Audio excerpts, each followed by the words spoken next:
Between 1831 and 1844, in the outskirts of Charleston, a private religious facility known as the Stonebridge House quietly operated under the authority of a regional congregation. Hidden among thickets and river trails, it was never listed on official maps. Meant to serve as a novitiate for young women pursuing religious vocation, its records are fragmentary and inconsistent. Most were destroyed in a fire reported in 1847. What has survived are unsigned testimonies, medical logs with missing pages, and a collection of sealed correspondence suggesting the case of a novice who disappeared without explanation. The Stonebridge House was introduced as a place of peaceful retreat, far from the distractions of Charleston's expanding commerce and political unrest. Operated by a small clerical order, it was promoted in discreet pamphlets distributed in Episcopal circles as a retreat for female moral formation. Visitors rarely stayed overnight, and residents were forbidden to speak with outsiders without written approval. Those who completed their novitiate were reassigned quietly to parishes in other states. Families of the girls received sparse communication, usually signed only by the steward of Stonebridge. On paper, there were no disciplinary incidents. In practice, silence was expected. The Stonebridge House was not advertised through open calls or published endorsements. Its existence circulated quietly among families aligned with conservative church governance, particularly those who expressed concern over the perceived drift of urban parishes. Tucked behind thickets of water oak and pine, the property was technically part of an abandoned rice estate, but its boundaries had long been redrawn. Entry required written approval from the ecclesiastical board of the Charleston district, and only individuals known by name were considered for admission. No formal charter survived, and the precise ownership of the land was frequently adjusted through clerical proxies.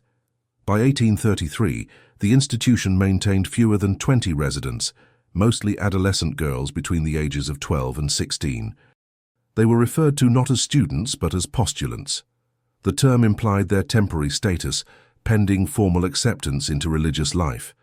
The internal hierarchy was modeled after monastic systems in Europe, but modified to suit local expectations. Rather than a mother superior, the institution was overseen by a resident steward, appointed through closed-session church decisions. Supporting staff included 2 instructors, both unmarried women of middle age, and a local physician who signed a 5-year private contract. The steward during this period, identified in surviving notes only as Reverend Altham, never appeared in parish directories. His appointment was likely informal or under a different legal name. Their page preserved from the estate ledger lists expenses attributed to maintenance and preservation of the northern quarter, including monthly payments to a supplier of dried fruit, another for winter cloth, and a separate charge to a printing agent whose identity remains uncertain. The ink used across the ledger entries changes abruptly in 1838, suggesting a change of hands or interrupted access. Letters addressed to families of the residents followed a template. Each was brief, dated in liturgical calendar format, and closed with the phrase, "Her light continues." There are no examples of individualized accounts or personal references. Multiple families later reported receiving letters weeks after their daughters were no longer present on site. No explanation was offered. One mother, whose surname appears in probate court files related to a separate estate dispute, requested a certificate of withdrawal in 1841. She received a single unsigned reply indicating the matter was in reconsideration. The outcome of her request was not documented. Within the grounds, the residents followed a strict daily routine divided into 6 segments: invocation, instruction, observance, repetition, recollection, and evening inspection. Each period was marked by the ringing of a metal bell mounted in the northern arbor. The bell was manufactured in Massachusetts and transported by rail to Savannah before arriving by boat. The name of the bell foundry was later scraped from its side. The bell rang precisely on the quarter hour and could be heard across the nearby marshland.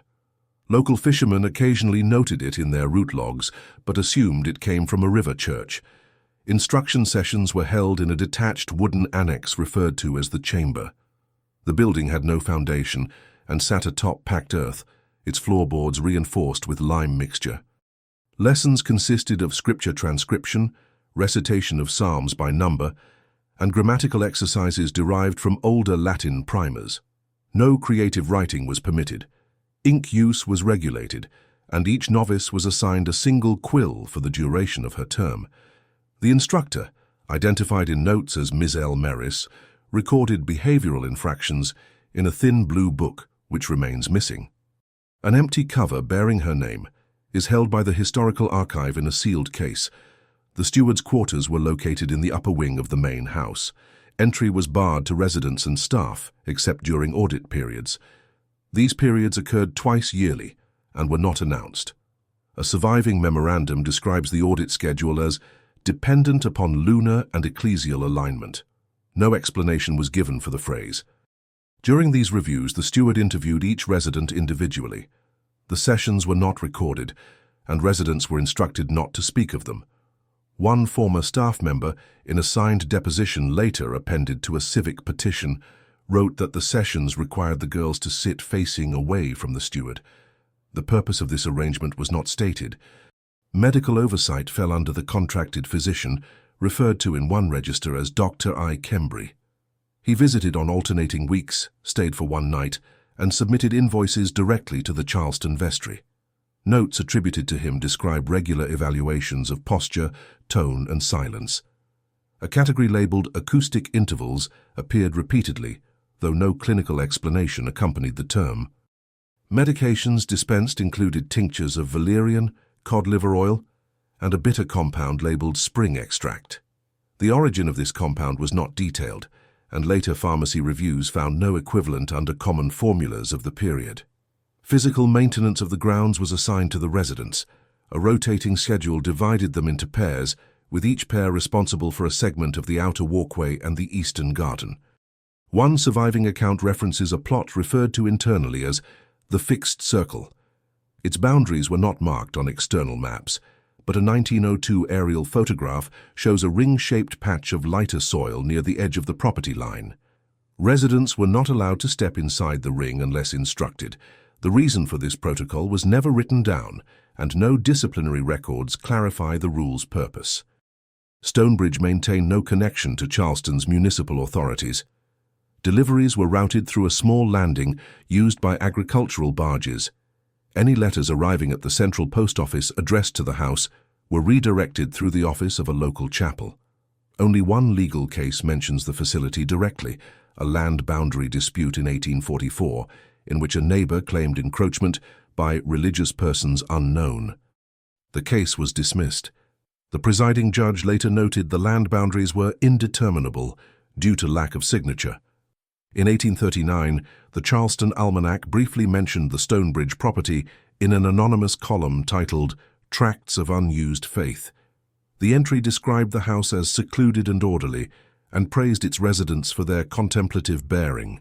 No mention was made of its exact location.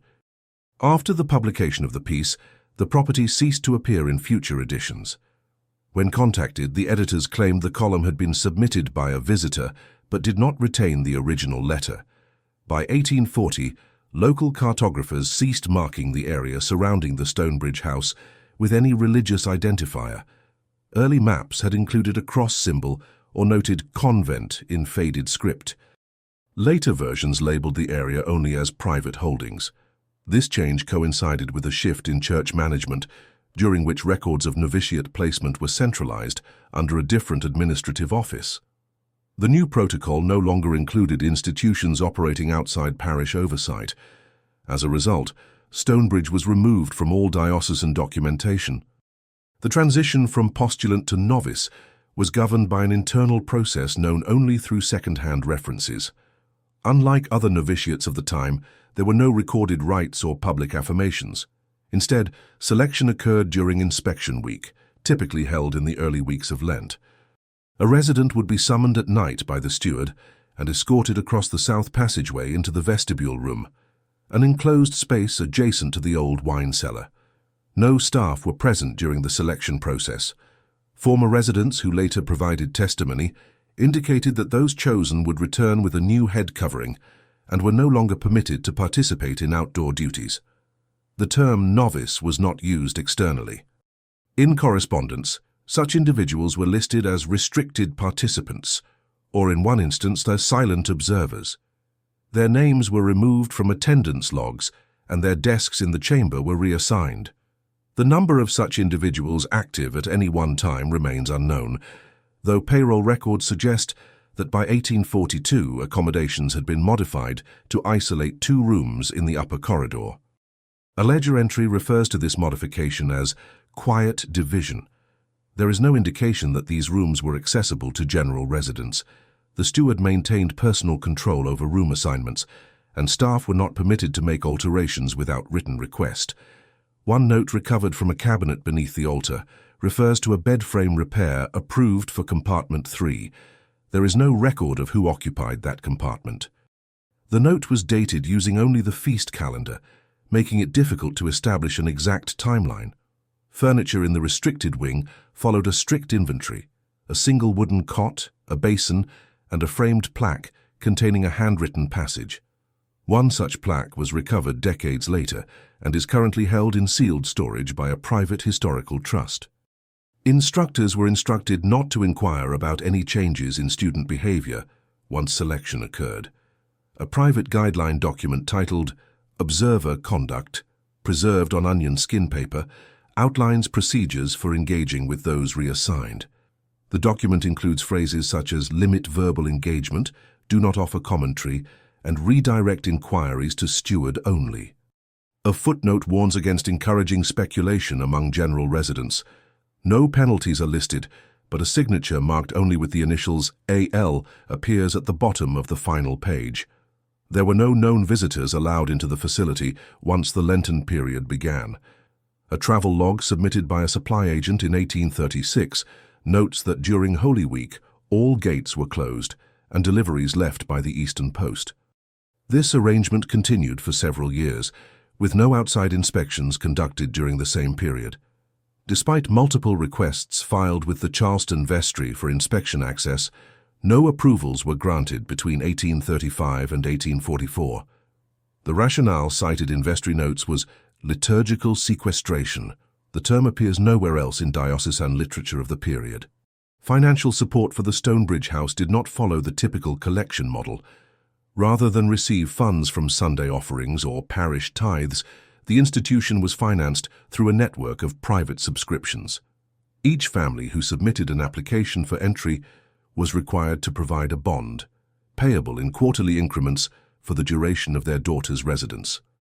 The bonds were processed through a legal office in Columbia and did not pass through local church treasuries. In some instances, families reported delays or confusion regarding the status of their payments. One such letter, addressed to a judge in the Charleston district, describes difficulty in obtaining confirmation that the funds had been received. No reply is included in the record.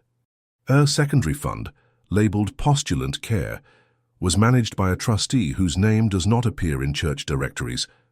Checks from this fund were issued irregularly, often in denominations not typical of local banks.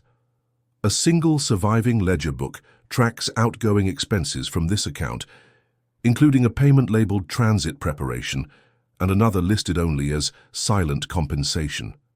Investigators reviewing the book decades later were unable to determine what services these entries referred to.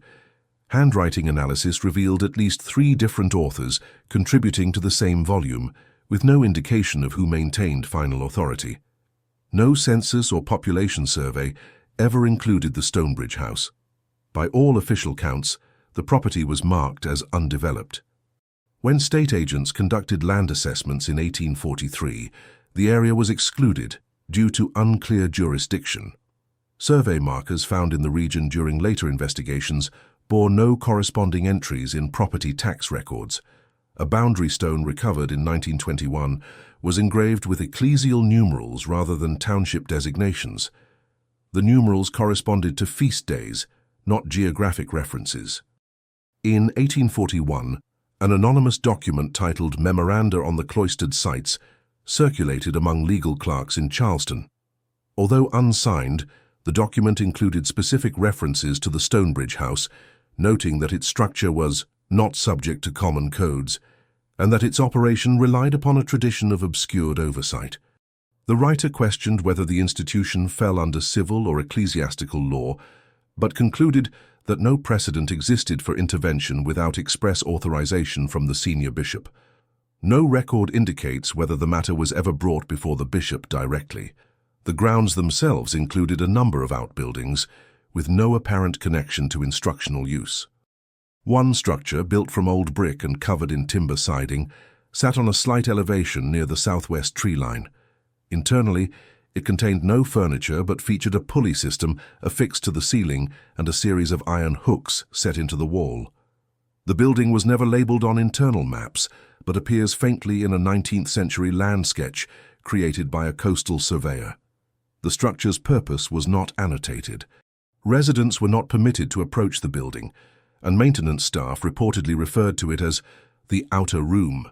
An orchard once lined the western edge of the property, but by 1844 it had been replaced by a sequence of narrow planting beds. The soil was modified with lime and sawdust, and none of the original fruit trees remained. According to a report by a horticulturalist examining the area in the early 20th century, the soil showed evidence of repeated mechanical turning and sustained dryness, despite proximity to the marsh. No irrigation lines were present, and the purpose of the cultivation remained unclear. A final record from this period comes in the form of an unsigned letter found tucked behind a hymnal in a Charleston rectory.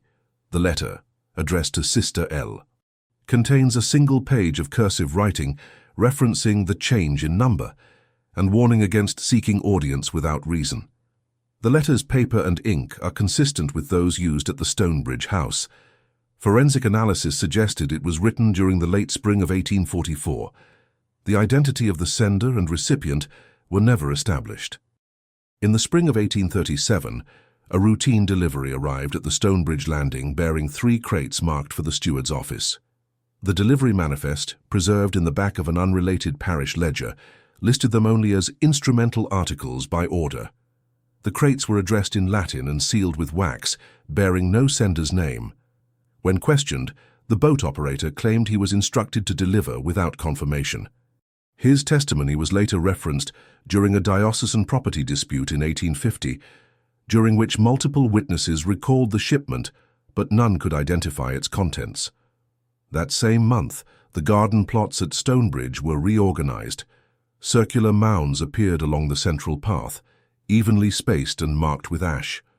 Residents assigned to groundskeeping were instructed to avoid these areas and were reassigned to the orchard's outer ring.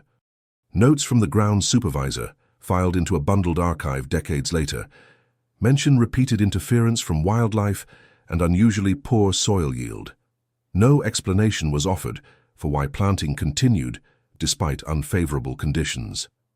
During that year's selection week, the number of novices admitted was higher than any previously documented. While most prior periods had included only 1 or 2 such reassignments, a notation in the steward's private calendar marks 6 entries, all confirmed.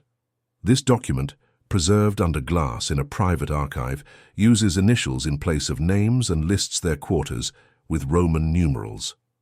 Cross-referencing this with meal logs and assignment rotations suggests a shift in dormitory usage, as multiple beds were permanently removed from circulation with no recorded cause.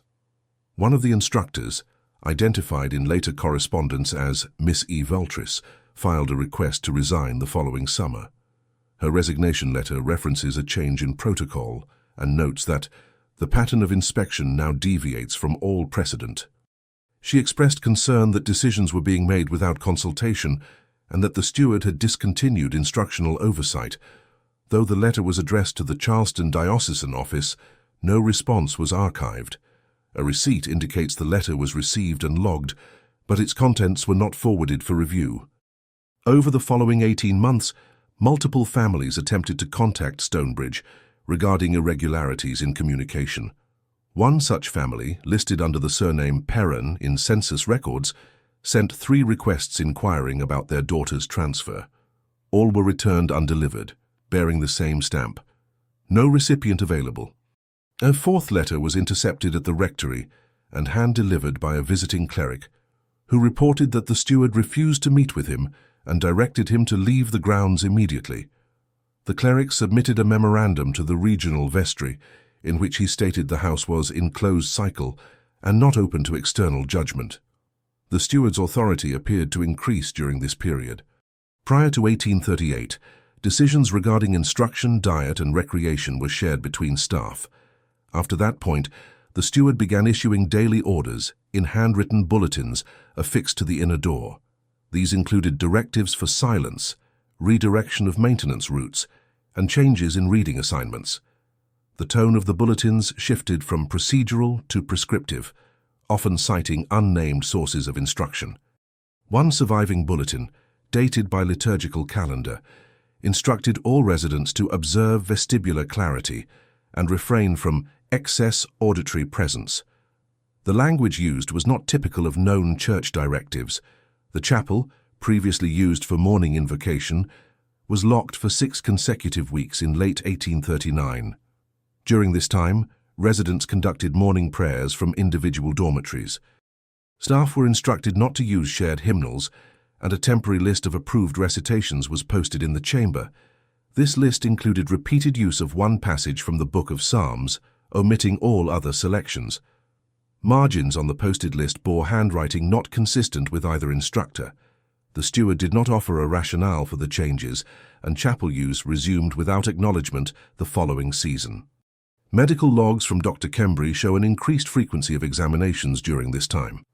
Entries doubled compared to prior years, with notes referring to perceptive rhythm and adjustment to quiet adherence. A category labeled duration of recitation under diminished response appears repeatedly, with no standard meaning attached. Dosages of the spring extract were increased by half, and a secondary tincture labeled occlusum was introduced.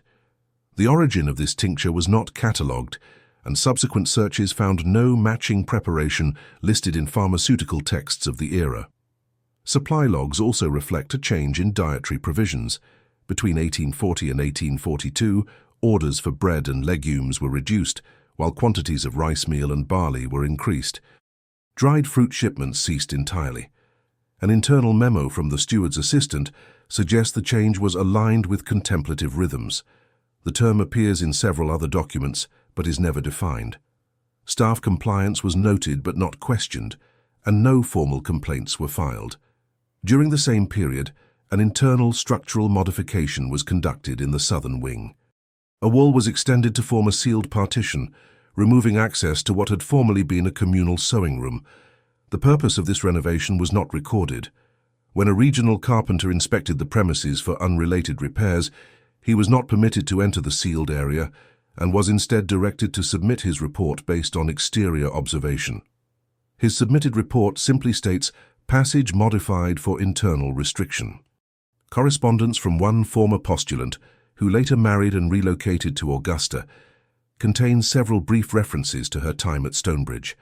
In a letter to her sister, she writes, "There were hours when we were not expected to exist." Although ambiguous, this phrase has been cited by researchers as an indication of controlled scheduling, during which residents were to remain unseen. Another passage describes the transition periods between rotations as "without bell, without sign, without motion." The letter was not intended for publication and was discovered years later in a family archive. Attempts by the Charleston Herald to conduct a survey of minor institutions in the region were met with silence. When a staff writer submitted an inquiry about Stonebridge in 1843, the paper received a response from a proxy agent stating that the property did not participate in civic engagements and had fulfilled its charter obligations under ecclesial privacy. The article was cancelled, and the inquiry notes were removed from the paper's archives. Only the internal memo remains, filed under a separate heading marked Non-Participatory Institutions. Staff turnover during this period was unusually low, despite the intensification of control. Only one new hire is recorded, a grounds assistant noted in the 1842 maintenance ledger. His name was recorded as Mr. A. Tellum, though no supporting documents verify the hire. He was tasked with maintaining the fixed circle and the outer ring of the orchard. His presence is verified in a single entry in the supply log, noting a purchase of rubberized boots and a length of canvas rope. His exit date is not recorded. The final note from this phase of operations appears in a folded letter recovered from behind a disused drawer in the steward's desk. It contains the phrase, "Do not extend beyond the present cycle," followed by a reference to Initiate 7. There is no matching name or title in any preserved documentation, and the letter is unsigned. Its existence became known only after the house was vacated and sealed following the structural fire of 1847. In early autumn of 1843, an internal memorandum circulated among the Stonebridge House staff, labelled only with the heading Seasonal Adjustments. The document specified a realignment of dormitory access, stating that doors to the northern wing were to remain locked between 3rd and 5th bell, without exception. No explanation accompanied the instruction, but a later log entry in the instructor's journal observed a decline in movement among senior residents. One of the final notations from that journal, dated to the feast of St. Remigius, mentioned that morning rotations no longer proceed with visual coordination. During this same period, a separate sheet of paper marked "Restricted, Do Not Duplicate" was inserted into the rear binding of the weekly bulletin ledger. It contained 2 lines of text in heavily abbreviated Latin, followed by a list of initials and numerical values. Researchers examining this document noted that the values corresponded to approximate days between evaluation intervals. The meaning of the abbreviations was unclear, but one repeated entry translated loosely to "Cessation Verified." No supporting data or initials could be matched to existing resident rosters. The grounds underwent another reconfiguration at the start of November. The planting beds near the fixed circle were emptied and levelled. In place of soil cultivation, the plots were overlaid with canvas sheets weighted by wooden slats. A shipment invoice found with the groundskeeper's tool receipts includes a bulk purchase of untreated canvas, imported from an inland supplier known primarily for outfitting hunting lodges. The purpose of the material was not clarified, and no documentation suggested that crop rotation or weather damage had prompted the change. One of the instructors began keeping marginal notes in the blank spaces of devotional handbooks. These notes, written in short-form code and inserted between verses, referenced adjustments to the inspection routine. One passage referred to a new practice of parallel formation without direct alignment. Another noted revised stillness threshold implemented during 3rd interval. These terms were not found in official liturgical instruction manuals and appeared only in the context of internal movement schedules. In the weeks following, the steward ordered that all handbooks be collected for standardization. Only 2 volumes escaped this recall and are held today in a restricted archive. Meal services became increasingly asynchronous. Previously conducted at uniform hours with assigned seating, meals were now staggered without announcement. Residents were summoned individually or in pairs by bell tones not used elsewhere in the schedule. Portions varied, with no apparent pattern. The main ledger shows discrepancies in inventory use, with certain staples such as rye flour showing sudden depletion while others remained unused. A single memo handwritten by a staff assistant mentions distribution in accordance with the revised table, though no such table is found among the remaining records. Visitors to the surrounding marshland began to report irregular echoes of the bell during non-standard times. A fisherman's log from winter 1843 lists hearing a single ring at darkfall on 3 consecutive days. Another entry from a timber scout described bell patterns not matching any known quarter. These reports were informal and did not prompt official inquiry, but they are consistent with internal Stonebridge notes that mention supplemental signals initiated under dim cycle. The term dim cycle appears elsewhere in scheduling notes, though its meaning is never explained. In January 1844, a request was submitted to the Charleston Ecclesial Council by a retired cleric seeking to conduct a liturgical audit of peripheral institutions. The proposal included Stonebridge among 5 sites named. Meeting minutes show that the council declined to support the request, citing completion of charter compliance across nominated properties. There is no indication that the charter for Stonebridge was reviewed or updated during this period. The language used in the council's decision was unusually brief, with no supporting discussion entered into the record. A regional archivist, tasked with assembling a survey of female religious instruction across the coastal districts, attempted to contact Stonebridge through an intermediary. She received no reply. However, an unrelated shipment of parchment to her address contained a folded sheet inscribed with a single phrase, "Your compass is inverted." The parcel had no return information, but its postmark matched that of a nearby chapel used for rerouting communications. The archivist noted the phrase in her personal correspondence, but did not pursue the matter further. Within the Stonebridge house itself, the final 6 months of documented activity showed increasingly restrictive practices. Doors to interior corridors were fastened using a sliding bar mechanism installed by the grounds assistant, whose initials were marked on a supply request for iron brackets. The purpose was attributed to temporal stillness during external observance.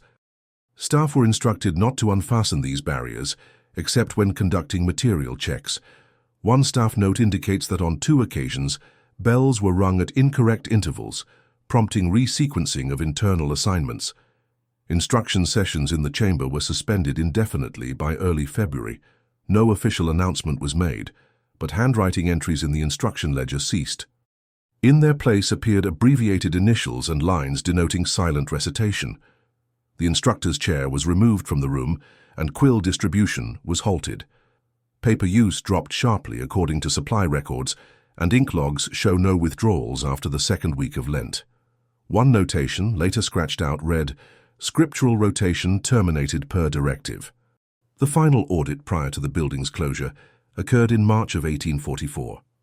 It was not conducted by diocesan officials, but by a private intermediary who logged his visit under an assumed name. His surviving field notes, discovered in a separate estate after his passing, describe external order, no reception, grounds sealed to inquiry. The notes also describe light visible through the upper corridor windows at irregular hours and the presence of what he termed invisible maintenance, referencing sounds heard without corresponding human activity. The intermediary did not revisit the site. In April, one of the final entries in the medical ledger notes, "Return of quiet exposure in final subjects." The handwriting matches that of a later physician hired for temporary review. The phrase's meaning remains unclear. A second line written in the margin states, "Do not initiate further rounds. With this, entries cease." Supply deliveries stopped the following week. The ledger continues for 5 blank pages, then ends. In early May of 1844, a series of administrative inquiries began to circulate among Low Country parish offices. These inquiries originated from Charleston's Auxiliary Records Committee, which had been tasked with reconciling institutional census data from private and chartered ecclesial sites. The committee's efforts were largely routine, but Stonebridge's omission from current rosters triggered additional requests for clarification. When no updated documentation could be located, the committee attempted to contact the steward directly. Their correspondence, mailed through a vetted courier, was returned without delivery, stamped with a faint impression reading, "Voided sender." This marked the beginning of the only known formal attempt to account for the residence and activities of Stonebridge House. Over the following months, 6 letters were submitted to the diocesan records desk requesting clarification of enrollment status, medical supervision, and resident disposition. All 6 were redirected to a filing designation labeled "Archive Pending." The designation was unique to Stonebridge and used for no other institution during the period. None of the letters received a written reply, and internal logs show the documents were sealed within an administrative envelope that remained unopened until the collection was deaccessioned in 1918. Simultaneously, a regional landholder filed a civil petition regarding obstruction of a historically used marsh path, which bordered the Stonebridge grounds. His testimony claimed that hedges had been extended beyond the accepted property line, and that posted notices now prohibited passage. Although the property was privately owned and not technically under civil management, the claim required verification of ownership. The court assigned a local assessor to survey the boundary in question. Upon arrival, the assessor reported finding a secondary gate on the southern edge of the grounds, secured with a horizontal wooden beam. No personnel were present to answer his inquiry. The assessor's field sketch, preserved in a Charleston court filing folder, documents the gate dimensions and notes a pattern of footprints terminating abruptly at the threshold. The sketch includes a notation that reads, "Vegetation growth not consistent with duration of abandonment." Despite this observation, the assessor concluded the land was inaccessible and filed a deferral. The judge reviewing the case placed the matter on indefinite hold due to absence of claimant representation. In parallel, the archivist who had previously received the anonymous parcel marked "Your compass is inverted" conducted a private attempt to reconstruct the facility's administrative lineage. Her notes, now held in the Charleston Historical Manuscripts Room, trace potential links between the Stonebridge steward and a sequence of proxy land transfers dating back to 1829. These transfers involved names not found in any parish employment logs, but appeared in property deeds, signed with ecclesial seals. One deed, filed under the title Custodial Habitat, listed a transfer of authority without naming any recipient. The archivist's work also identified a pattern of certificate discrepancies among former residents of institutions within the same ecclesiastical region. Several individuals listed as having completed novitiate preparation at Stonebridge were later found assigned to remote parishes without accompanying ordination papers. In multiple cases, names were altered slightly or recorded with missing initials. One such individual, recorded as M. Ellins, later testified in a parish hearing that she had entered from a place without name, located past the river's hush. Her phrasing was noted by the clerk, but not further examined. By midsummer of 1844, the grounds of Stonebridge were no longer referenced in supply ledgers. The final delivery entry listed 1 crate of instructional texts and a half-barrel of salted meal, both marked "No return necessary." The transport manifest was signed by a courier no longer employed by the vestry, and the drop-off location was listed not as the main gate, but as Eastern Margin, stone marker number 5. This detail suggests use of alternate routing instructions, likely known only to internal staff. The number 5 marker does not appear on any publicly available map of the area. When the vestry convened in August to conduct annual audits of affiliated properties, Stonebridge was omitted from the proceedings. Notes from the session indicate that questions were raised about the omission, but the matter was set aside due to absence of claimants. A footnote appended to the minutes reads, "Documentation deferred, steward inactive, no fiscal activity recorded." This entry marked the last time the house was referenced in official diocesan sessions before the fire. The first external account of what occurred at Stonebridge in late 1844 comes from a letter written by a traveling book agent who passed near the property en route to a supplier in St. Stephen. The letter, addressed to a colleague in Columbia, described a structure with shuttered windows at midday and an absence of ambient noise. He wrote that despite the house's size, no echo of movement reached the path. The letter includes a brief sketch of the tree line and a note indicating a distant chime heard at an irregular hour. The writer assumed the property had been sold to a private buyer. Later that year, the Charleston Medical Examiner's Registry included a note under the miscellaneous section referencing reclassification of dormant institutions. The note listed several facilities, one of which was designated only as Location 17S. Based on cross-referenced indexing and historical map overlays, this label corresponds to the approximate coordinates of the Stonebridge house. The entry includes a notation that status updates were pending, but review limited to archival placeholders. No medical investigation was conducted and no inspections were scheduled. In November, a visiting deacon submitted an informal report to the Rural Outreach Committee stating he had attempted to contact the House of Restricted Instruction past the 4th mile mark. His document, filed without formal acknowledgement, noted a sequence of stones along the path, each marked with incremental Roman numerals. The path terminated at an open gate with no signage. The deacon observed no signs of habitation and chose not to proceed. His report included a request for re-examination of the facility's ecclesiastical status, but the request was filed as miscellaneous correspondence and not addressed. By December 1844, weather conditions prevented further travel to the site. Flooding along the marshland submerged the lower access points, and no ferry schedules listed stops near the house. Despite this, Internal vestry notes from early 1845 suggest that items were still being transferred through alternate means. A shipping voucher filed under Unspecified Educational Site indicates delivery of a sealed crate containing binding materials and blank registers.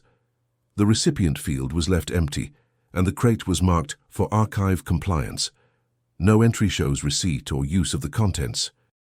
As the year ended, no further communications were issued from the property. Staff rosters ceased being updated, and no outgoing correspondence was received. The structure did not appear on the diocesan year-end census and was not included in the following spring's rotation list for novitiate assignments.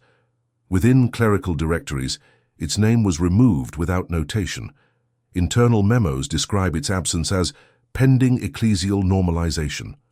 The building was referred to as the remote site under prior contemplative use, and the committee proposed its categorization as decommissioned ecclesial property. No vote was recorded, and the matter was deferred to the spring adjournment cycle.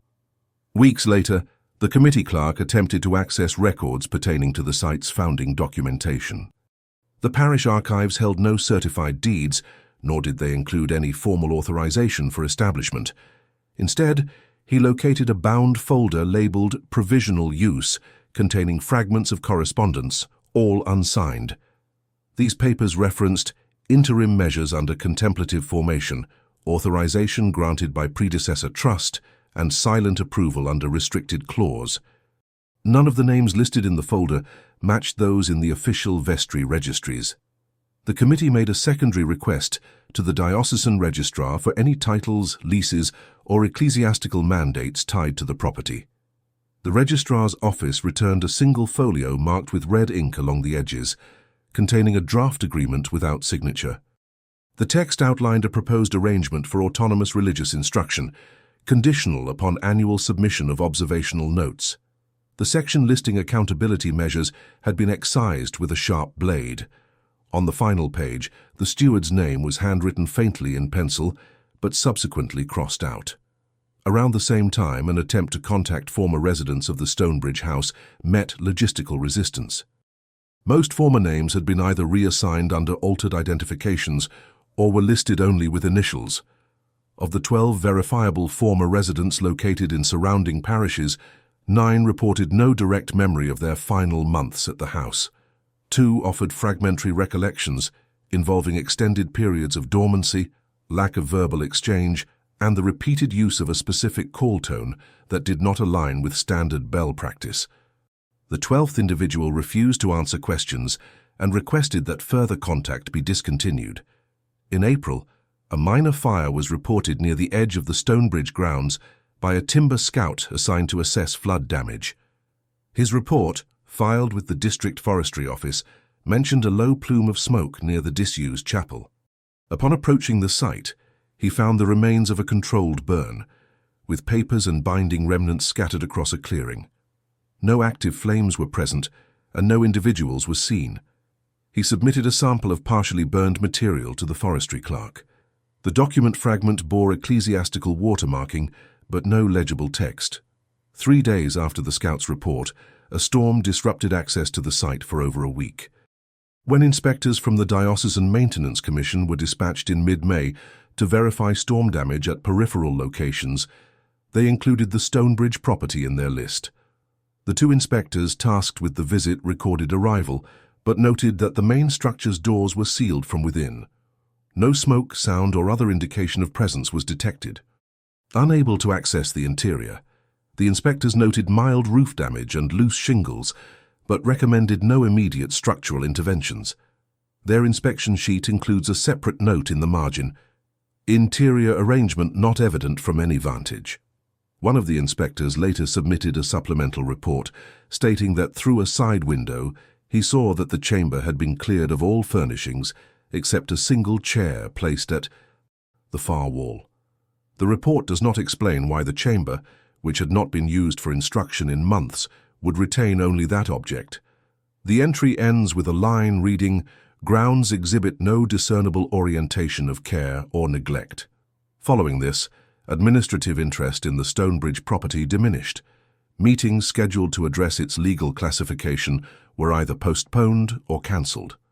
Letters referencing the facility were grouped into a miscellaneous file titled Pending Tertiary Sites.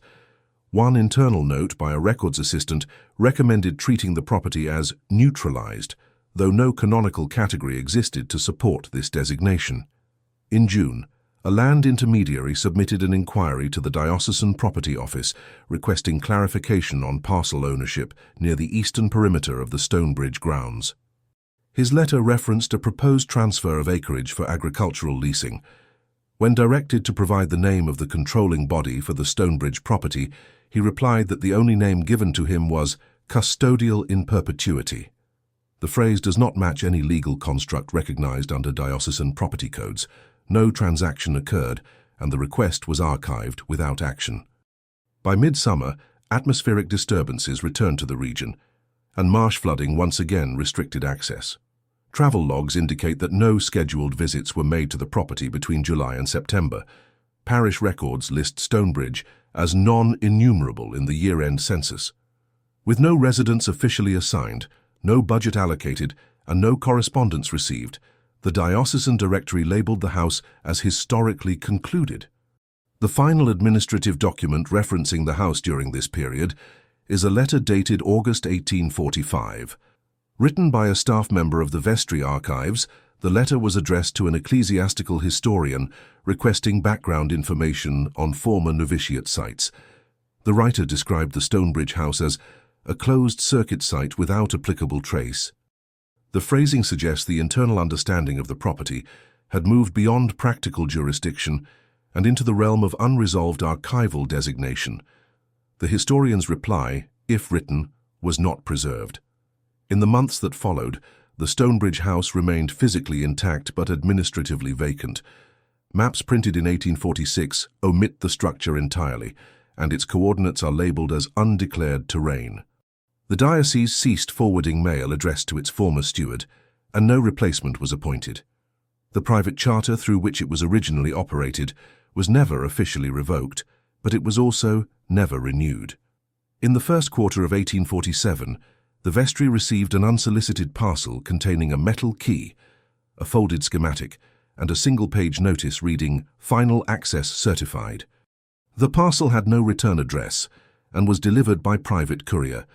The key was heavy, cast in iron, with no engraving except a faint groove along one edge. The schematic showed an architectural layout matching the main structure of the Stonebridge house, but with annotations that did not correspond to any known modifications. A secondary page, torn along its left margin, contained only 3 phrases: initiate clearance, return vestiges, and seal upon departure. Despite having classified the property as historically concluded, the receipt of the parcel prompted a review by the Diocesan Preservation Office. An informal team of 3 clerical archivists was assigned to examine the structure for archival recovery. The team traveled by chartered cart in mid-April, arriving just after the last marsh floodwaters had receded. The entry key matched the front vestibule door. Upon opening the structure, the team recorded no interior shift detectable by ambient Q, and noted that the air was dry and undisturbed. Their written observations, compiled into a bound report now held in restricted stacks, indicate that the building showed no evidence of current use. The dormitory beds remained intact but stripped of linens. The instructional chamber was devoid of materials. All windows were shuttered from within. A sealed container was found in the corner of the steward's office, but the combination lock attached to it had been disabled by oxidation. The container was marked records only, and no attempt was made to force it open. The archivists noted its presence and left it undisturbed. While examining the walls of the upper corridor, the team found a section where plaster had been removed and replaced with unpainted wood panels. Behind the paneling, they uncovered a narrow recess containing a sequence of ledger books labeled by feast day rather than date. The books, once removed, revealed entries written in a uniform script that did not match the handwriting of any known staff. Most entries consisted of coded phrases, abbreviated initials, and tallied marks. A fragment near the end of the final book included the phrase, "Termination cycle affirmed, silence held." None of the 3 archivists provided oral statements beyond the written report, and no further on-site assessments were attempted. The building was locked using the same key that opened it, and the schematic was returned to the Preservation Office.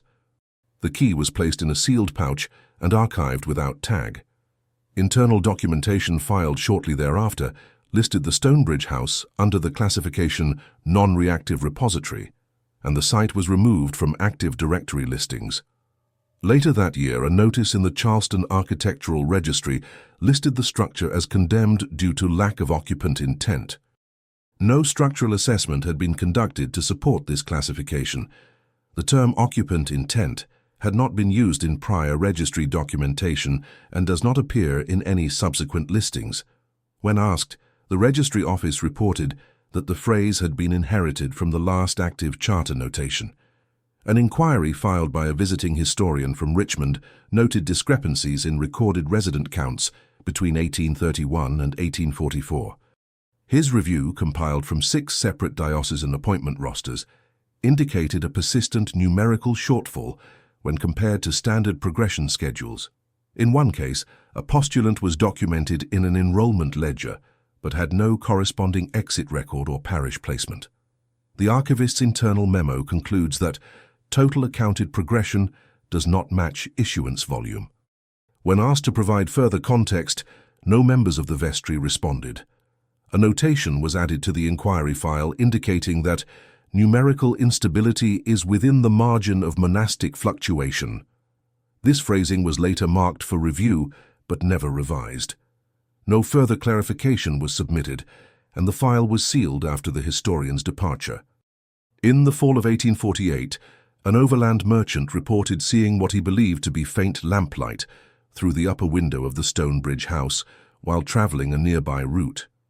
His account, entered into a private travel log, described an amber glow fixed in the upper right window frame, unmoving for the duration of the sighting. Weather at the time was reported to be overcast, with minimal wind. No other travelers confirmed the observation. The log entry was never filed officially, but was retained among personal papers discovered posthumously. 2 years later, the Diocese of Charleston received an anonymous submission, a sealed envelope containing a set of 7 identical cards, each bearing only a number and a brief line of text. The cards were unmarked except for a small stamp on the reverse side, showing a circle intersected by 2 horizontal lines. The lines did not align with any known religious or regional symbols. The text on the cards appeared in the same hand as the ledger entries found behind the paneling. Phrases included rotation withheld, observation complete, and interval closed with note intact. The envelope also contained a duplicate of the schematic previously delivered in 1847. However, this version had additional markings indicating subterranean partitions beneath the chapel floor. These spaces were not present in any original construction plans. When later investigators attempted to verify the accuracy of the schematic, they were unable to gain entry due to degradation of the building's structural integrity. Soil subsidence and timber rot rendered the western wing impassable. A memorandum from the Regional Land Council in 1851 stated that the Stonebridge property would not be reclassified for civic development due to unresolved ecclesiastical overlays. A footnote added by a clerk stated, "Designation maintained per silent designation until full record retrieval is accomplished." No retrieval date was set, and no active effort to remove the structure was undertaken. In the years that followed, the house remained physically untouched, but featured in occasional informal references. A satirical pamphlet distributed in Charleston in 1855 made mention of a house past the edge of mapped intention, referring obliquely to the silence of administrative offices when asked about specific historical properties. No name was given, but the pamphlet's imagery and phrasing aligned closely with descriptions of Stonebridge. An agricultural survey in 1861, unrelated to church matters, included a hand-drawn overlay of unused parcels. The outline of the Stonebridge grounds appeared faintly in the background, labeled with the word "fixed." The surveyor provided no explanation for the label, and no further editions of the map included it. When asked, the Regional Agricultural Board stated the term had no assigned meaning and may have been used as a temporary note. By 1870, mention of the Stonebridge house ceased in all public records. The building was no longer included in property assessments, its name did not appear in land transfer indexes, and no further correspondence was received by the diocesan archive. The ledger entries recovered during the 1847 visit remained sealed until a limited review was conducted by a private archivist in 1891. Her notes, preserved in an academic journal appendix, mention rhythmic phrase cycles, numerical entwinement, and lack of referential intent. She concluded that the ledgers were likely the product of a closed communication system without external anchor. In 1893, an assistant to the state archivist, reviewing material for a planned publication on lesser-known ecclesiastical sites, requested access to sealed documents pertaining to a location listed in older indices as Stonebridge. Her inquiry was made through the Bureau of Historical Reference, which maintained duplicate holdings of regional property charters. The response from the Charleston diocesan office stated only that records are closed under permanent referential status. When the assistant inquired further, she received a letter stating that the matter was not subject to reclassification per designation in alignment with prior static seals. The assistant proceeded independently, contacting former clerks and caretakers whose names appeared in maintenance logs from the mid-century period. Most were untraceable, and no personal archives held relevant materials. One individual, a retired grounds consultant living in Savannah, acknowledged that he had once seen the structure in still phase and was instructed never to approach it again. His recollection was brief and included the statement, "Some sites are not re-entered after function concludes." During a review of early cartographic layers prepared for an updated civic registry, the outline of the Stonebridge house reappeared faintly in a fourth-generation lithograph. Its form was traced in pale ink, overlaid by newer topographic features that did not align precisely. When the cartographers attempted to overlay floodplain data, the site created a distortion in their mapping grid.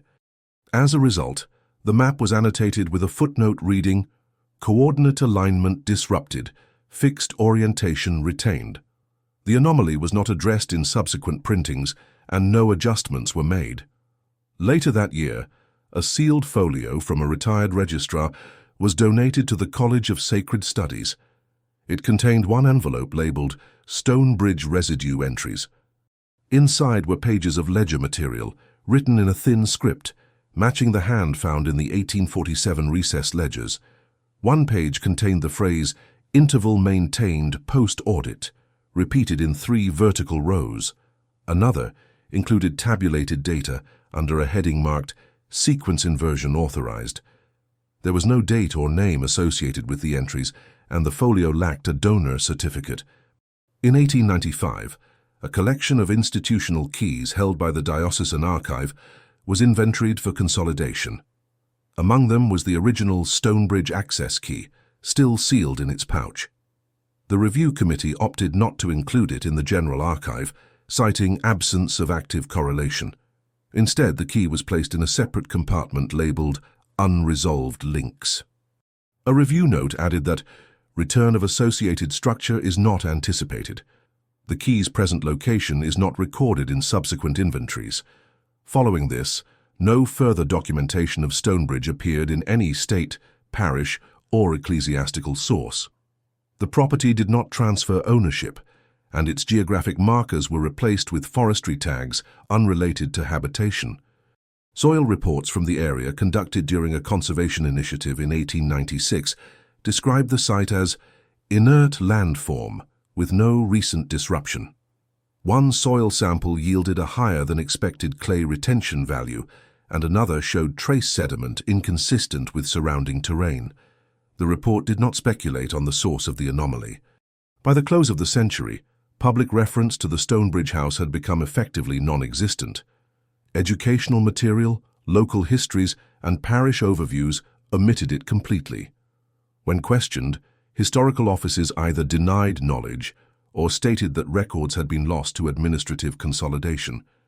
Among the few surviving private letters from former affiliates, the term Stonebridge was used obliquely, or replaced with ambiguous identifiers such as the upper place or the enclosed tract. A final fragment surfaced in 1898 during the estate settlement of a private academic, who had previously served on the archival recovery team. Folded between pages of a personal journal was a strip of parchment bearing 7 initials and a short line in Latin, which loosely translates to, "They did not re-emerge." The origin of the fragment is uncertain, and no associated context was provided. The initials do not correspond to any preserved resident roster, and the strip was archived without classification. The structure itself was no longer visible by this time. A photograph taken during a survey of coastal trees in early 1899 shows only a dense patch of undergrowth at the approximate coordinates. No visible foundation remains are present, and no elevation is detectable. The surveyor, unaware of the history of the site, labeled the patch simply as dense fixed. No further photographs were taken.